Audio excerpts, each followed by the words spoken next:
કેમ છો અમદાવાદ? હું આવી ગયો છું અમદાવાદ વિસ્તારમાં, ઘોડાસર વિસ્તારમાં, જ્યાં સ્મૃતિ મંદિરની સામે મસ્ત મોટા ગણપતિ બેસાડેલા છે. 11 ફૂટ મોટા ગણપતિ છે. અહીંના સોસાયટીનું નામ શું છે, કેટલા વર્ષથી બેસાડે છે, ગ્રુપનું નામ શું, એ આપણને આ ભાઈ સમજાવશે. મારું નામ જન્મેશ છે અને હું આનંદ યુથ સર્કલનો એક મેમ્બર છું. અમારું આ બીજું વર્ષ છે અને અમે 11 ફૂટની મૂર્તિનો સાહસ કર્યો છે.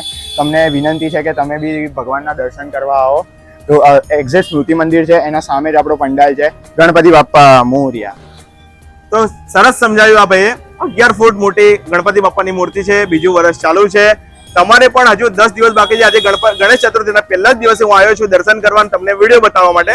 હજુ 10 દિવસ બાકી છે. જે કોઈને પણ ગણપતિ બાપ્પાના દર્શન કરવા હોય, 11 ફૂટ મોટી સરસ મજાની મૂર્તિ છે. તમે મારા વિડીયોમાં જોઈ જ લીધી છે. એડ્રેસની કોઈ પણ કન્ફ્યુઝન લાગે તો હું સ્ક્રીન પર એડ્રેસ એન્ડ લોકેશન નાખી દઉં છું. તમે અહીંયા આવીને વિઝિટ કરી શકો છો, દર્શન કરી શકો છો. બોલો ગણપતિ બાપ્પા મોરયા, મંગલ મૂર્તિ મોરયા. રાધે રાધે.